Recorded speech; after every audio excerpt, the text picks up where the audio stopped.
So right now we're speaking to Aubrey de Grey, one of the founders of the whole field of longevity research and basically the icon of the anti-aging movement. Aubrey, I'm just asking you a question I'm asking basically everybody here, which is how did you get into longevity?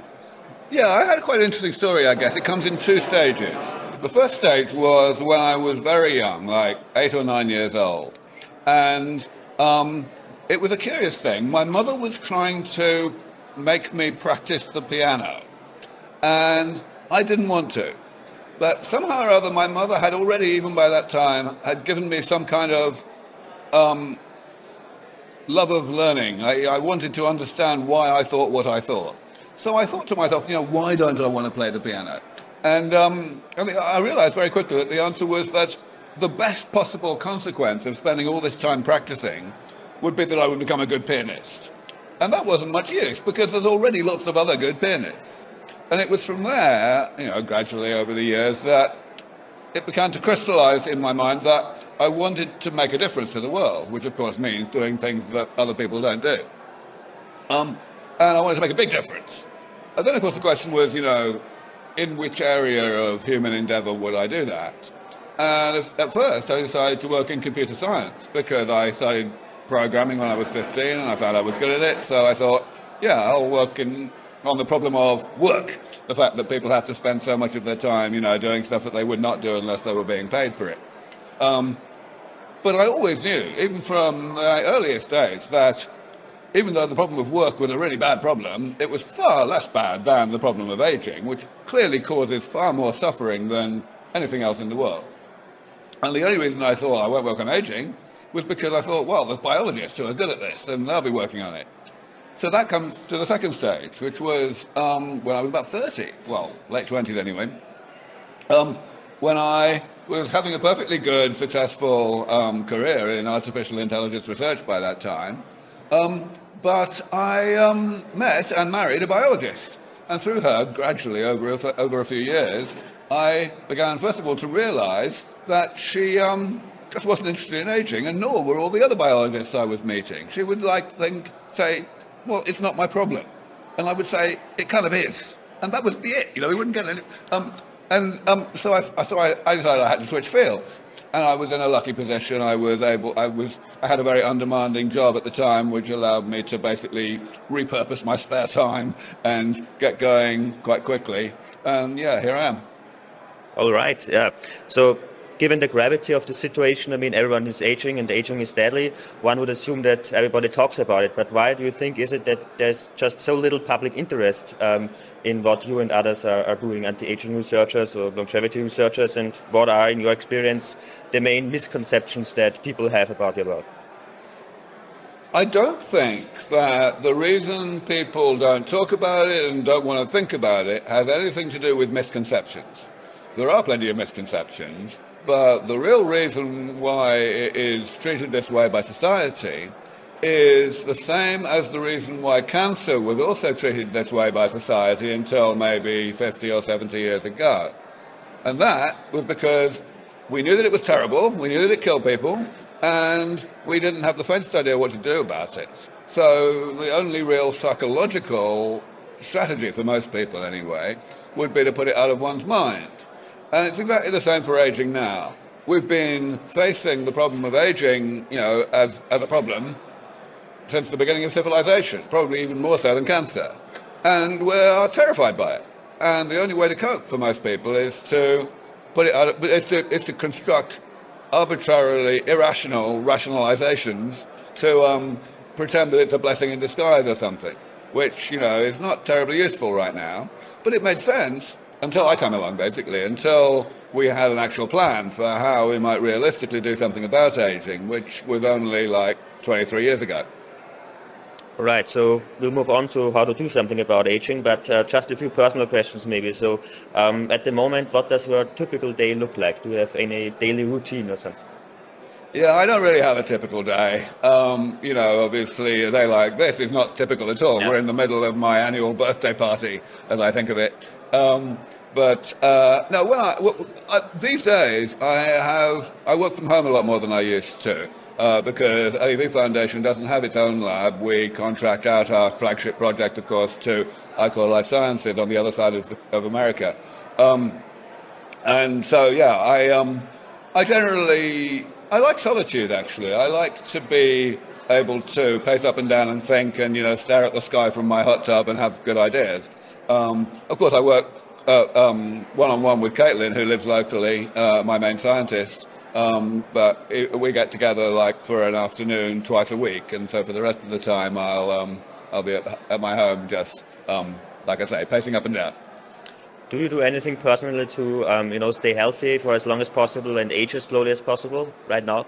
I don't do anything on purpose for that purpose.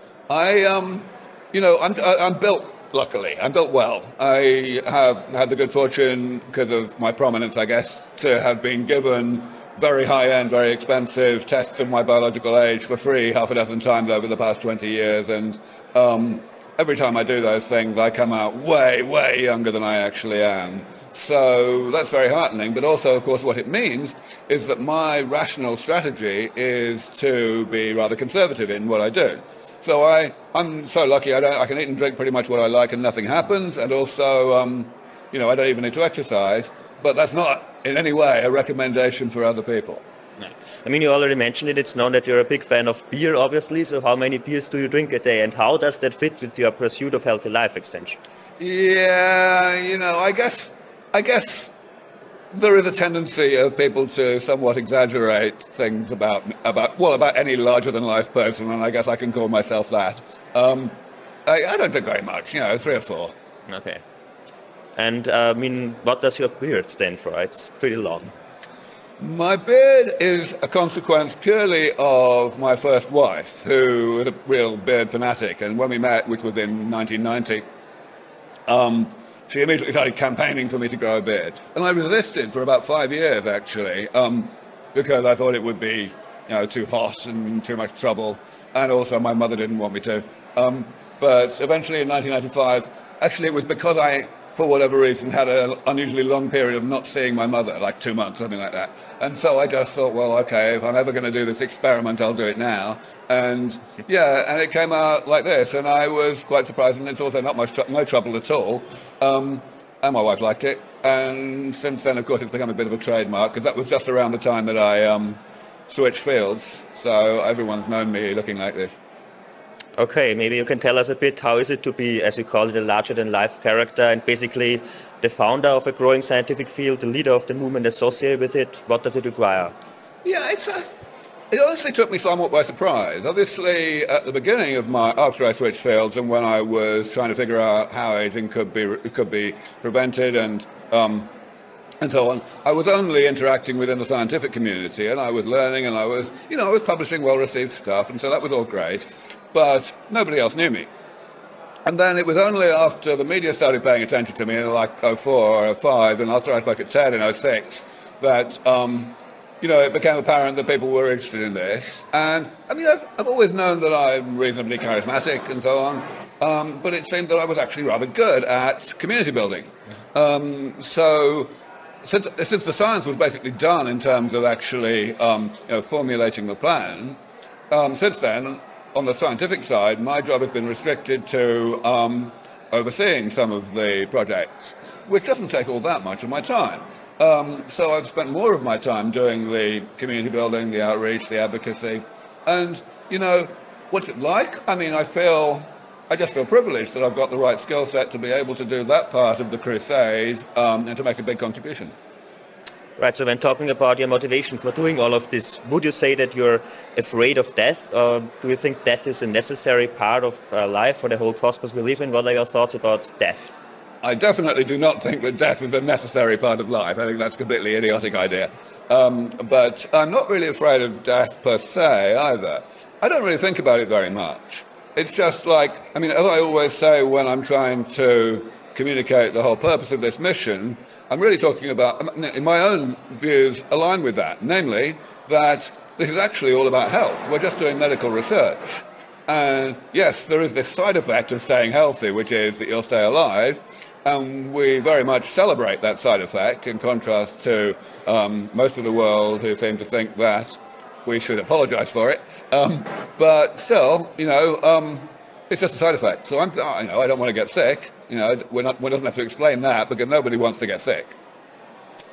All right. The concern of overpopulation comes up a great deal when, you know, we talk to people and they say scientists are working to make you live longer and everything.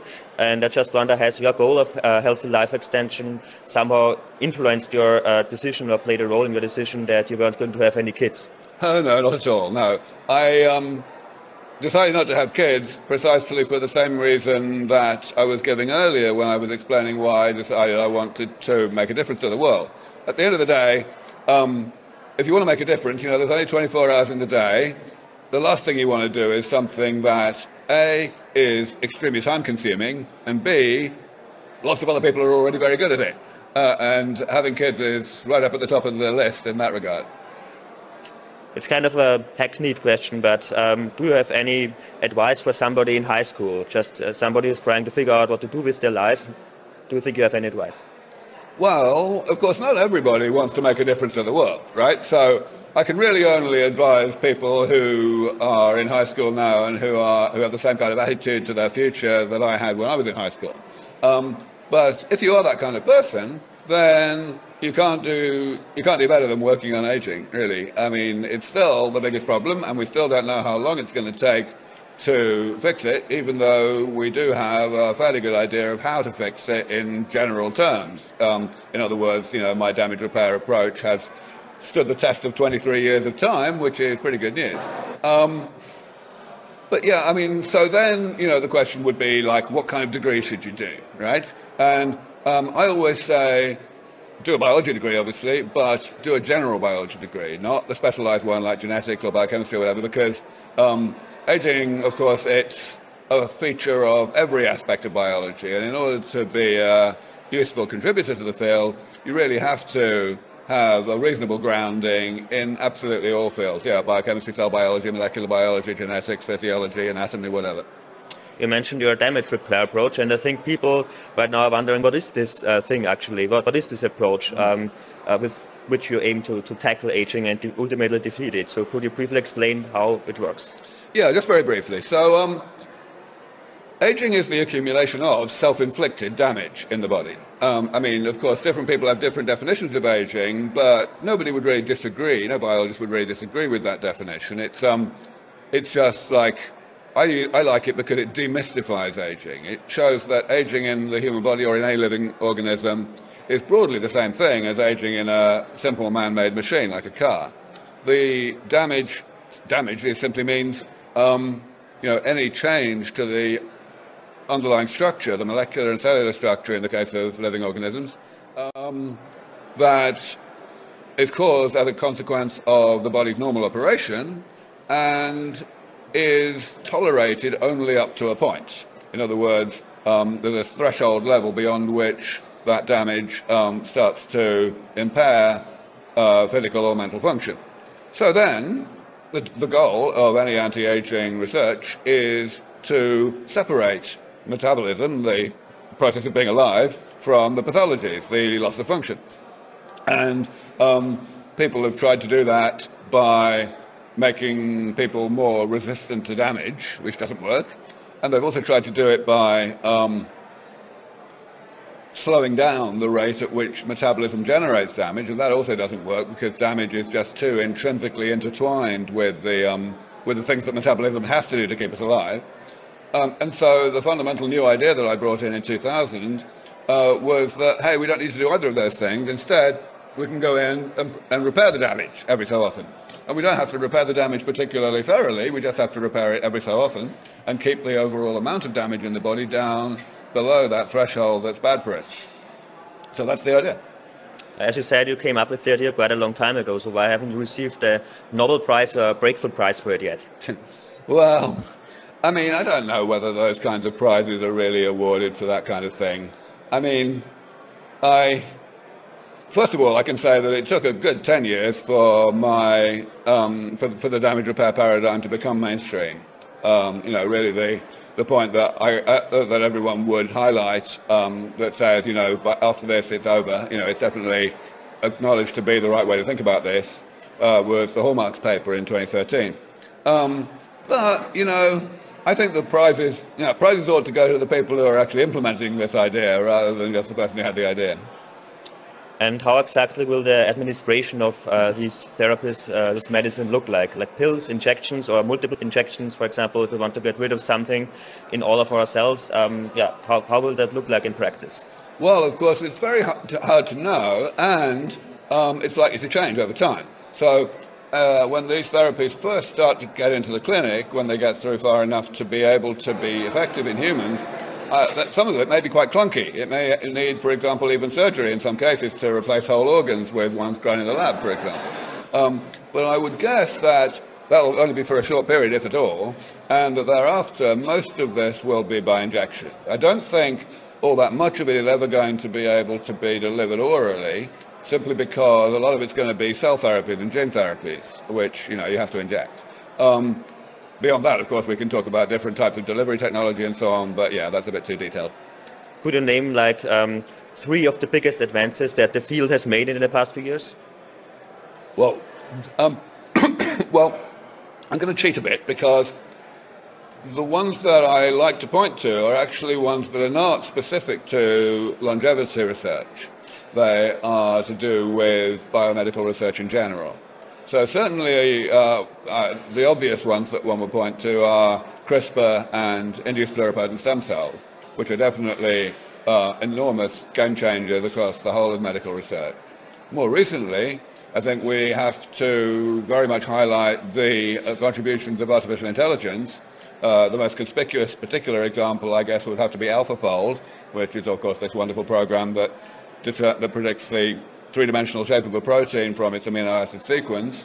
You know, what we're going to see next, I wouldn't be surprised if it's next year, is software, artificial intelligence that goes in the other direction. You have a function that you want an enzyme to perform. There are no enzymes in nature that do it, but you figure out what shape of protein you would want in order to have that function, and then you design your amino acid sequence so to get that shape. Speaking about artificial intelligence, this debate about the risks of artificial intelligence, also the existential risks, has gained momentum in recent months. And some people argue it might be dangerous, but we should still develop it, given the the enormous upsides of artificial general intelligence or strong artificial intelligence. So, do you think that the development of such an AGI, as it is called, could significantly speed up progress? I don't think we yet know whether anything that we really need in order to enhance technology will actually need AGI properly, strong AI if you like it. Nobody would call AlphaFold AGI, but it is very useful indeed. I rather suspect that all of the problems that we might apply artificial intelligence to will be amenable to being addressed by what people often call narrow AI. Whether AGI, as normally discussed, will be developed, anyway, despite whether or not we need it, so to speak, that's a different question. And it might be developed by accident. So yes, there's plenty of reasons to be very cautious and very careful. Exactly how to be careful or cautious remains to be seen. What is still missing in order to develop life extension for the general public as quickly as possible? Yeah, so that comes into 2 parts really. There's developing the therapies and there's disseminating them. So for developing them, it's really all just about money. We have this paradoxical thing in medical research where the further you get in the development process, the more expensive it gets to take the next step, but the easier it gets to get the money to get the next step. And that's because of the de-risking that happens with each step. The critical thing right now is the earliest steps, which are of course the steps that I'm focusing on, and always have. And we definitely are being held back by limitations of funding. It will be very important to bring additional money in to do more of the kinds of experiments that we're doing at LEV Foundation. But yeah, that's only half the question, because the dissemination side is just as important, and that's really that's not just driven by money. In fact, it's not driven by money at all. It's driven by lack of understanding of the need to get this out. So that's why I spend so much of my time trying to educate people to understand, for example, the economic benefit of all of this, and why I'm so happy that people like Andrew Scott were able to come here, and why and to go out and I didn't know until today that he had sold 1 million copies of his book, but that book is more of an introduction. It doesn't really include all of the recent stuff that he's done showing quantifying the economic benefit. So yeah, I mean, those are the two things that are needed. We need to get a bit of money to do the research to move things forward, and then we need to do a lot of education of the general public and decision makers, policy makers, to get ready to be able to get this out there to as many people as possible, to everyone who's old enough to need it, as soon as it arrives. I wonder, for our German audience, could you name some labs or organizations in Europe that are working on rejuvenation, or in Germany in particular? So in Europe overall, I mean, people who are doing this mostly in academia side, the private sector aspect has not got so far as it has in the US. And really, I would not want to name one single place or even one single country. But I definitely want to highlight the role that that Europe, and especially Germany, is taking on the investment and funding side of this. There are two major organisations in Germany that have been funding for the past 5 or 7 years now, early stage critical research. One of them is Forever Healthy, which is a non-profit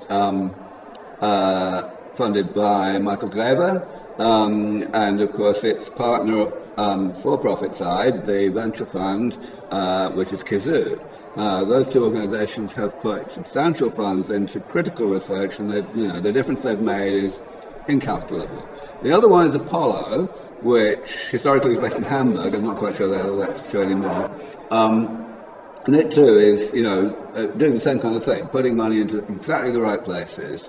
It's entirely for profit. It doesn't have a non-profit arm, but again, very, very important. There are a few others, especially in Switzerland. So Maximon is a really important organisation based in Switzerland that was represented here by two talks actually. And they're a company builder, so they're again doing that kind of thing. They're mainly focused on things that already have gone far enough along to have revenue, but by no means exclusively. They definitely want to do more long-term stuff as well. So yeah, Europe is playing a significant role, a very significant role. What can an average person who is not a scientist do to help the longevity mission? Everyone can do something. It's like, people may think, okay, I've got to be a scientist, and if you're a scientist, you can get it wrong. You have to choose what discipline to go into where you think you can make a difference. But no, I mean, pretty much all skill sets are necessary, and that's why Less Death is so important. This series of retreats that I was able to seed fund a year ago, they've done 3 of them so far. They're going to be doing plenty more. These are workshops where they last maybe 3 or 4 days, and they bring together maybe 50 people who are newcomers to the field and who have exactly the question you asked me. How do I contribute? They know they've got some particular skill set, but they don't know how it fits in. They don't know the people.